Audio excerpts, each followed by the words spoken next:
اعوذ باللہ من الشیطان الرجیم بسم اللہ الرحمن الرحیم زما عزت مندو مشرانو کشرانو زنانو السلام علیکم ورحمۃ اللہ تعالی وبرکاتہ۔ مجھے امید ہے آپ سب حضرات خیر و عافیت سے ہوں گے۔ اللہ کریم ہم سب کی حفاظت فرمائے۔ اللہ رب العزت تمام امت مسلموں کو اپنا پیارا گھر اپنے محبوب صلی اللہ تعالی علیہ وآلہ وسلم کے روضے پاک کی باادب حاضری بار بار نصیب فرمائے۔ معزز خواتین و حضرات، آج کی ویڈیو میں سورۃ تغابن کے حوالے سے بات کی جائے گی۔ اس کے وظائف جو میں نے آپ کو دیے تھے، اس کی کتنی صداقت ہے، کتنا لوگوں کو رزلٹ ملتا ہے، اور قرض اتارنے کے لیے اس کا عمل آپ کیسے کر سکتے ہیں، اور اس کے ساتھ 2-3 سوالوں پر اور بھی بات ہوگی۔ السلام علیکم شاہ صاحب، قرض اتارنے کے لیے سورۃ تغابن کے عمل کی اجازت عطا فرمائیں۔ آپ کا ایڈریس کہاں ہے؟ آپ کے پاس آنا ہے، ملاقات کرنی ہے۔ اللہ پاک آپ کو صحت عطا فرمائے، آمین۔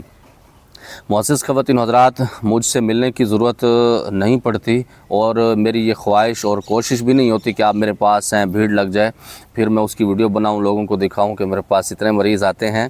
تو مجھے اپنی عاجزی اور بالکل سادگی پسند ہے۔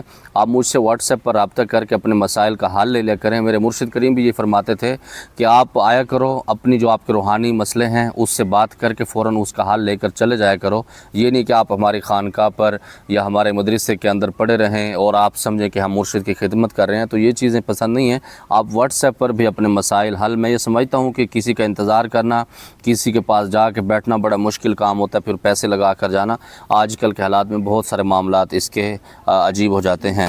تو معزز خواتین و حضرات، سورۃ تغابن میں یہ سمجھتا ہوں اللہ رب العزت کی طرف سے خاص تحفہ ہے۔ قیامت تک یہ تحفہ رہے گا۔ جو بندہ اس کے اوپر عمل کرے گا انشاءاللہ دنیا آخرت کے اندر کامیاب رہے گا۔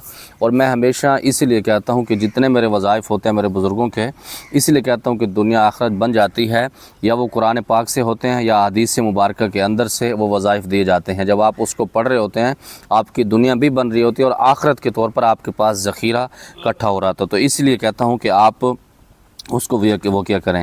سورۃ تغابن کا آج کا جو عمل بتاؤں گا، اور جتنے لوگوں کو الحمدللہ میں نے بتایا ہے، تو اس لوگوں نے 100% اس کا رزلٹ بتایا ہے کہ ہمارا فلاں مسئلہ ہو گیا، کسی کے گھر کے پرابلم تھا تو اللہ رب العزت نے وہ اس کو حل کر دیا۔ میں یوں سمجھ سکتا ہوں کہ سورۃ تغابن کے عمل سے آپ دنیا کا ہر کام اللہ رب العزت کی پاکیزہ اور مقدس ذات سے لے سکتے ہیں، لیکن فرق یہی ہے کہ تھوڑا سا آپ کو توجہ کے ساتھ بیٹھنا پڑتا ہے، خوشبو لگانی پڑتی ہے، آپ باوضو رہنا پڑتا ہے، تو اللہ رب العزت بہت ساری چیزیں آپ کو عطا فرما دیتے ہیں۔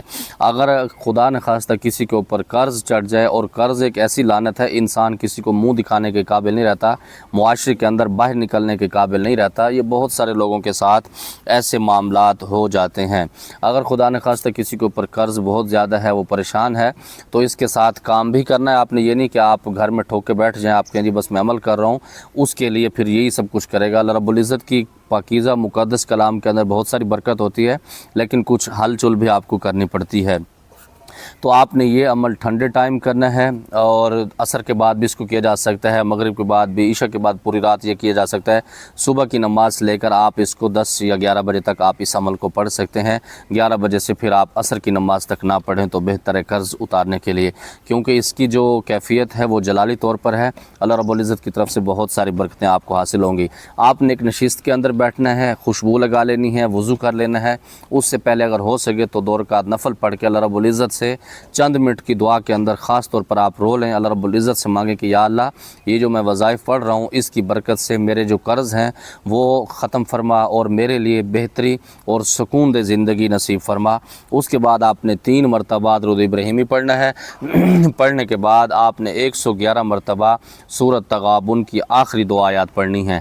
پڑھنے کے بعد آپ نے ایسے ہاتھوں پر پھونک مار کے اپنے اوپر دم کر لینا ہے۔ آخر میں پھر آپ نے 3 مرتبہ درود ابراہیمی پڑھنا ہے، پاؤں تک ایسے پھونک مار لینا ہے۔ اس کے ساتھ کوئی بھی میٹھی چیز آپ سامنے رکھ سکتے ہیں، برفی رکھ سکتے ہیں، یہ چینی اپنے سامنے رکھ سکتے ہیں، اس کے اوپر دم کر کے روزانہ اپنی حسب توفیق کوئی بھی میٹھا بنا لیں۔ اس کے اندر تھوڑی سی تکلیف آپ کو ہوگی، مثال کے طور پر آپ چینی رکھتے ہیں، اس سے کھیر بنانی ہے یا دلیا بنانا ہے، تھوڑا سا ٹائم لگے گا، لیکن جو ٹائم اس کے اوپر لگے گا انشاءاللہ وہ ٹائم آپ کا قیمتی بنے گا۔